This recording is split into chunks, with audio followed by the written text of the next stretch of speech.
Hey everybody, Nick here, and today I got a review for you of this very weird knife right here. This is the Reate JACK number 2. First off, I want to thank my buddy Travis over at theknifejoker.com. He's a small retailer who lent me this guy my way. Very, very much appreciated, Travis, and sorry about the redub. I called him the Knife Jester in the first round. Anyways, thank you. Anyways, next thing, let's do some size comparison real quick. This is a big freaking knife. I'm going to keep saying the word weird, but this really, truly, deeply is weird. Here it is against the Spyderco PM2.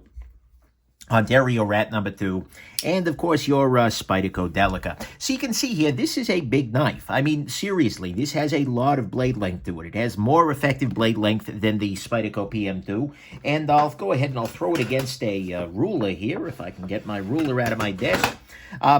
Destroying everything over here. Depending on how you want to measure it, we're looking at someplace in the vicinity of 3.75 inches of blade, and that's a fair chunk. Next thing, this guy is an expensive knife. You know, a lot of folks are always complaining, oh, I had you with me until I got the price. Yeah, this is a pricey knife. This is a $475 knife. So if that's not your speed, you can go on ahead and stop watching now. Although, seriously, I recommend that even if your tastes are budget, that you keep an eye on the higher-end reviews just so you can get a sense of as things trickle down and see what features actually matter to you that might be found later on in budget pieces. Not that I think this one has features that are going to be found on the budget side anytime soon, but nevertheless, there you go. So anyways, let's go on ahead and jump into the good, the great, the bad, and the ugly of this very interesting, very, very weird little knife. So the good side, you know, to start with, I was just talking about the price. I think the price is fine. I don't feel like it's an incredible value necessarily. However, if you think about all the crazy stuff that's going on in this knife, and that part will become clear as we go further, there is a lot here. There's a lot of work put into this knife. I don't believe that this is a great value in terms of, like, if you just need a good knife, this isn't the cheapest way to go about it, by a mile. That's not what this is about anyways. But I honestly don't feel like this is overpriced. And in fact, for the amount of work they've put in, for the amount of intricacy and machining and whatnot that's required to do all the things they've done here, I kind of suspect they're probably not doing so. This is probably relatively close to cost. Well, I can't say that, but I feel like this is probably priced more competitively than it could have been. So I don't know that it's a value necessarily, but I'm fine with the price. I don't feel like that's out of line. I don't feel like that's crazy. So there you go. Whether this is a good knife at the price, that's an entirely different question, but I can't imagine what this set of features would cost if it was done elsewhere. So there you go. Next thing, I have to give some credit. Reate Knives, at the start of 2019, Reate had a bunch of, some pretty major issues. They had a bunch of thread locker stuff going on. They had some very soft screws. They had very thick grinds. I really feel like Reate of 2020, and this is early 2020 that I'm filming this, has really addressed a lot of those issues. This has no thread locker at all on any of the many screws, and it has a relatively nice thin grind on this guy. This is a very, very nice little blade here with a very nice grind. I'm actually very impressed with the amount of subtle changing Reate has done that has put them back towards the top of my list of Chinese manufacturers. So that's a beautiful thing. Next thing, there are some really nice details on this guy. I mean, to start with, the whole thing is a bunch of different engineering solutions that are solved, but they've got some cool things going on. Like, for instance, on the show side of this guy, this is an integral knife. And actually, we can talk about that real quick before we go any further. This is a knife where the entire handle is made out of one chunk of titanium. This is one continuous surface here, as is this, as is all of this. In fact, the only things that are separate from the handle are the carbon fiber, which makes sense because they're not titanium, and then pardon me. Then you've got these little areas right here, which are screwed on independently, as you saw in the disassembly. Everything else, blade aside, is a part of is the same piece of metal. Oh, and the clip is separate. But look, the fact that they were able to do an integral knife, that's kind of cool in and of itself, and it lends it a very satisfying bunk sort of thing. This is a silly thing to say, but integrals have a sound to them. They have a feel to them because it's literally just one chunk of metal in the frame lock underneath here. It's a bolster lock technically, but it's, the frame of the metal is the same thing as the lock bar here. But the fact they were able to do that and do it well is cool in and of itself. But more importantly, what we see is on the show side here, this is a hidden hardware configuration. This isn't glued on. In fact, if we look inside of here, and I'll see if I can get my flashlight here and let you see, if we look inside of the integral area, what we can see there, the blade cutout that is 3 screws. Those screws actually go into, I believe, inserts in the carbon fiber, which hold this carbon fiber down. And so they got in there and they used little L-shaped Torx bits so they can kind of do one of these things with it. And that's how they were able to screw on the carbon fiber. That's cool. That's a nice little thing, and it's something they didn't have to do. They weren't able to do it on the backside, and that's because the lock bar was in the same position that the hidden hardware would have needed to be in. But nevertheless, it's kind of a neat trick, and I appreciate that they did that. It leaves this guy looking a lot sort of cleaner than it would have otherwise, and that's cool. Other details here are things like the extra milling on the back here. This is a fancy integral knife. They didn't need to go there, but they did. Certainly, this helps with texturing. It's a nice little addition to things, and frankly, it's just attractive. It's got sort of a almost a little bit of a the Art Deco look to it. I appreciate that very much. But it's not Art Deco. Maybe an art historian can help me. It feels, anyways, I digress. But it's got that extra milling there. The spine itself, they could have done this spine piece of titanium just flat, but instead they did a little bit of extra milling onto it, which I think is kind of a cool thing. I mean, honestly, and then even like the lanyard hole. The lanyard hole, this is an integral knife. The lanyard hole is drilled into it, but actually you can see, if you look down in there, that the lanyard hole is actually open to the inside of this. They've drilled out the handle in such a way that there's that. And so that lanyard, look, there are some nice details here. It's clear that they were doing some good work on this, and it's clear that they were really trying to go the extra mile. I appreciate that. Next thing, options on this guy. Lots of options out there. This particular model has a DLC sort of handle, a DLC titanium bit, DLC over here, but they have flame titanium models out there. They've got some micatas. They got, I think I saw a G10 one, some carbon fiber, obviously, a variety of different things. They've got a whole bunch of different options for you here, and actually I appreciate that very much. Even if this particular configuration isn't for you, I can see there probably being a nice configuration out there for you. So that's kind of a nice thing, and I appreciate them doing this in more than one model, right? They could have just done a one and done. Next thing, the action on this guy. Look, it's weird for the action not to be the good thing and not to be the great here. I mean, the action is great. No wrist whatsoever. This deploys cleanly, and it deploys super, satisfyingly. It fires out very reliably. Absolutely no trouble. And on the close, it's actually quite nice as well. I suspect that given time, it's going to be even nicer, but it is just a beautifully smooth knife. I mean, the pivot on this is just smooth. It's really, really super, super smooth. This is just a nice, nice action. I love this action so damn much. And this is the kind of action that really put Reate on the map when they were getting started. And it's in the top of the class, so to speak. So I love that, and the intent is great, so that's great. And then finally, on the good side, the fit and finish on this is basically perfect. I was looking at this very, very closely. As a matter of fact, I was looking at this with a freaking jeweler's loupe, and I didn't find any fit and finish errors that I noticed particularly. This is really, really, really good. Like, design-wise, there are certainly complaints that I've got, but in terms of execution, yeah, they nailed it. This is just, oh, man, is this thing well done.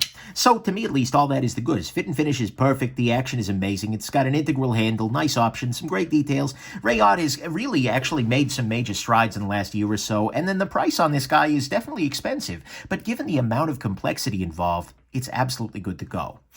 On the great side, this thing is so freaking weird. It's not even, it's ridiculous. This is a completely ridiculous, and I don't mean ridiculous necessarily in a bad way. I don't think it's like bad ridiculous. It's just nuts. Because, okay, it's an integral knife, which causes some trouble. One of the big troubles is where do you do the stop in? Well, luckily that one they're doing by having this thumb study kind of thing, which, by the way, you can actually use as a thumb stud if you want. But anyways, the other big issue is how do you get the bearings in? The way that they solve that is by using these plates here.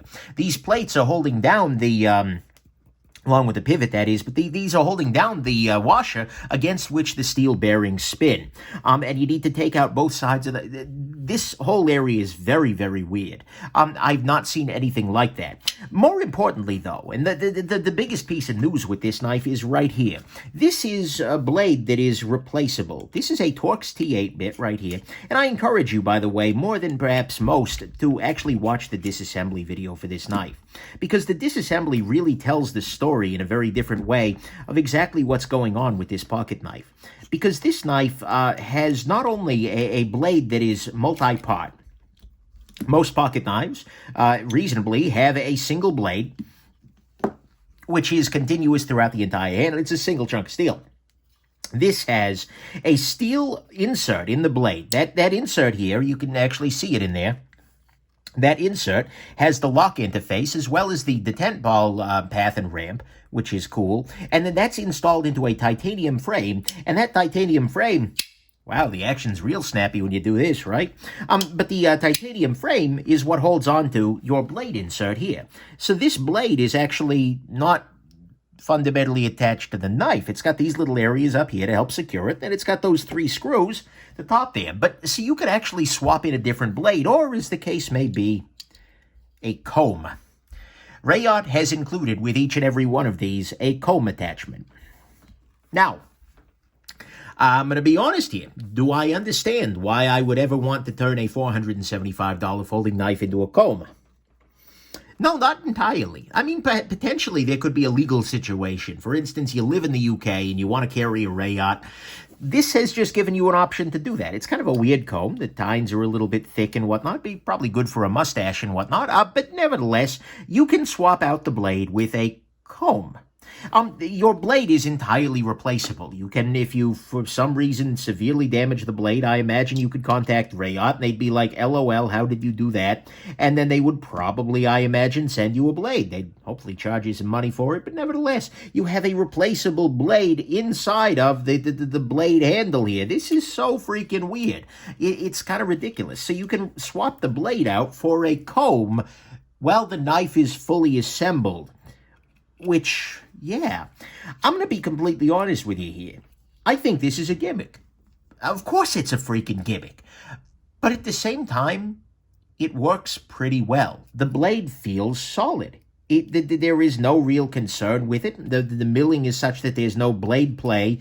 And by blade play here, I mean, so there's like horizontal and vertical. This is like lateral blade play. Like it's secure in there. This is weird. And honestly, I love that. There are so many knives out there that are so damn vanilla that you can't even freaking see straight. Where it's just like, I have seen this 5 times this week.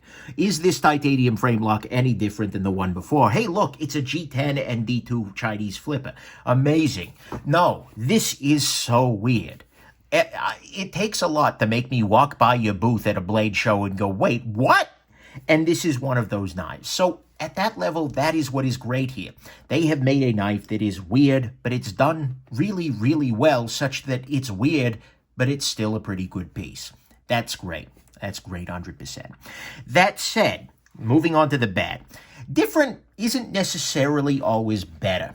This pivot comes to mind here. On a lot of integral knives, what you're able to do to disassemble them is just to pop this one screw out, and then you kind of extract the blade and the bearings together as a package. That works great, and you know what? It makes disassembly really, really easy. Like on the Spyderco Nirvana or Paisan or something like that, it's super easy. You take out that screw, you push the pivot through, you pull the blade and the bearings out, you clean, you put it back in. There's literally one screw. This is a pain in the neck. Watch the disassembly and you'll see exactly why. Mind you, I'm not a brilliant man. That makes it a little bit easier. And by the way, just a reminder, these 2 discs are not the same, and this one has a little cutout that needs to be positioned above the lock bar in order for the knife to function effectively.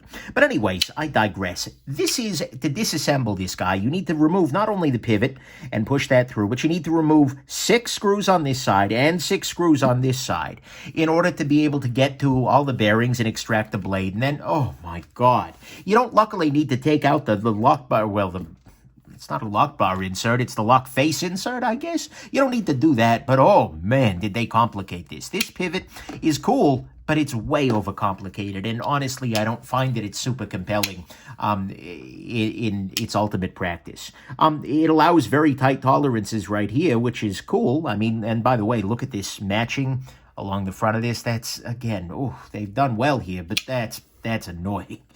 Taking this guy apart is not a joy. The other thing is this blade swap. Like I said, that's really cool. And the fact that they're allowing that to be a thing is unique. It's different. I've never seen anything like it. And you know what? They give you a comb. Okay, cool, whatever. But honestly, I'd like to see that used a little bit more, right? I would love to see a line of blade inserts for this knife. I mean, even include a couple at this price point, you could probably get away with that. But, you know, have the comb. Also, have a super, super thin and slicey hollow ground version. That would be great. This is a full flat ground, very, very flat ground sort of thing, which comes to a pretty thin edge. I'm pretty okay with that. But do a super thin and slicey hollow grind. That way, if you decide I need slicing above all else, you just unscrew these things and you've got a slicing beast. Well, okay, you still got a thick spine at the top here, but still. Or maybe even do a very thick edge blade. This is one of the arguments a bunch of people are, well, there are some tasks in which you really want a knife that you can pry with. And that's kind of a stupid thing to do with a 400. Frankly, it's a stupid thing to do with a knife anyways. But, you know, have a blade that's got a very thick edge. That way, if you really needing to put some grunk on something, I don't freaking know, you can do that. But I'd like to see them do a little bit more with this blade variety. Offer a little bit more of that. Maybe try some different steels. Like, have one that's done in, you know, LC200N. Have one that's done in freaking Mag. I'd like to see them play this idea up a little bit more and give me more options than just putting in a comb. Because with just the comb, it feels a little gimmicky. It'll feel a little gimmicky regardless, but this makes it feel extra little. I think by having those options, this could become a jack of all trades. Anyways, so there you go. Next thing, the blade here. At the top of the blade, this has an extra ridge. Like I said, it's beautiful. It looks kind of attractive. By the way, look at the chamfers here as you get down towards the blade. Yeah, that's good. And the ergos on this guy are pretty damn good too, by the way. I forgot to mention that. But anyways, this has this extra ridge here, and that ridge catches on the side of things. As you're slicing, for instance, into something like a thick cardboard down the middle, that's going to catch on whatever it is you're slicing, and it's going to collect whatever crap is in there, along with these little grooves in here. Mind you, it's very easy to clean out. You just unscrew, and you get a full access here. But still, that's not great for absolute slicing power, nor is the thickness of this whole affair overall. I get it, because they actually have to put screws in here. I get it. This is the first time blade stock this thick has made sense. But still, that's a little frustrating. Next thing, this is a pretty big knife, and it's a pretty heavy one, too. I'll go ahead and throw the scale on the table here. Take this guy apart. We are looking at 4.96 ounces for 3.75 inches of blade. Mind you, there's a lot going on here. I kind of get it, but it's definitely big. It's definitely heavy. It's also very thick. Like, overall, the knife itself is pretty damn thick in the pocket, so do keep that in mind. Then finally, on the bad side, this doesn't really feel all that much like a cohesive pocket knife. Mind you, it's a cohesive pocket knife. It's fine. It works, and I can see people carrying this and being very happy with it. At some level, this feels more like a technical demo than it does a pocket knife that you would want to be carrying for everyday life. And that's just the confluence. All these various features make this a really cool thing, but I'm not necessarily sure they make it a single solid pocket knife that has a compelling case for everyday carry. This is a collected piece? Absolutely. This is a technical demo? Absolutely. But a cohesive pocket knife for your everyday life? That's where it starts to get a little weird. And so actually that kind of wraps things up. That on the bad side, doesn't really super feel like a cohesive knife. It's pretty huge and heavy. It's got a ridge at the top of the blade. They're not doing too much with the blade swap ability, and this pivot is pretty annoying when it comes to disassembly. There's nothing really ugly here. I mean, I could make an argument that this is ugly, but the thing is, it's like, it's dumb, but it's easy, but it's dumb. It's time-consuming, but it's not difficult. As long as you remember that there is a proper orientation for these the plates here. Sorry, I'm bitter. But no, there's nothing really ugly here, so let's go to the final conclusion. Look, at some level, this is a beautifully made knife. It's well priced. And that's kind of a silly thing to say. $475 is a lot of money, but given the amount of stuff they're doing here, I don't think they're that far off here. It shows very good progress from Reate. It's got great details, nice options, good ergos, an integral handle, great action, and perfect fit and finishing, along with some things that literally nobody else has done. I mean, there was a, Mike Wynn had, I think it's Mike, had a version of a knife that had a replaceable blade before, but this is This is sort of taking it to a not only a full production level, but also just it's kind of cool. This is not something you see it in production knives elsewhere, and they're stacking it. It's like weird pivot, integral, hidden hardware. This is them showing off. Mind you, some of the uniqueness, particularly this pivot, is not such a great idea. The blade swap thing feels a little bit more like a solution in search of a problem, and right now they haven't given enough variety for it to really feel like, oh wow, great. It's a little bit, they need to lose this ridge here. It feels, honestly, like a big collection of machining tricks, more than it does a cohesive knife. But the thing is, at the end of the day, I'm not sure that this knife needs to be a cohesive pocket knife for your everyday carry. I mean, seriously, this knife, in a lot of ways, feels like an advertisement for Reate. This knife feels like something that David Dang, the head of Reate, would walk up to somebody and hand it to him and go like, yeah, we can do this. And at some level, that's great. It's a great business card. Like, if we can do this insane thing right here, which is like 5 different layers of insanity all layered on top of each other, imagine what they can do for other makers, and we know that they can do really great stuff that way. I don't know that they need to sell all that many of these to be a success. This is a knife that is so over the top that it demonstrates a certain level of, well, frankly, skill, of technical ability, of engineering out of Reate that I think might be unexpected to a lot of people, but is very, very impressive. This is a knife that is not designed to sell a bunch of knives. I think this is a knife that is designed to sell Reate, and I think for that purpose it's going to be very effective. At the end of the day, though, you're watching this video, chances are you're not trying to figure out, oh, what factory should I use for my upcoming insane machining project? But instead you're probably looking to see if this is a good knife. I think this is a good knife, and particularly if you love the quirks, if you love the weirdness, if you are a person for whom weird technical innovations are like, yeah, that's my style, then oh my God, are you going to like this knife?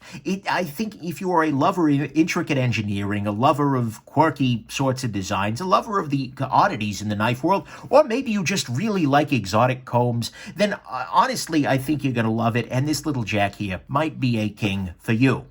Otherwise, it's a little weird, but it's weird like a fox. Anyways, hope this has been interesting to you, and have yourselves just an absolutely wonderful rest of the day. And if you disagree with my comment or my review, go on ahead and tell me in the comments that I don't know Jack 2.0. Okay. Anyways, hope this has been interesting. Bye now.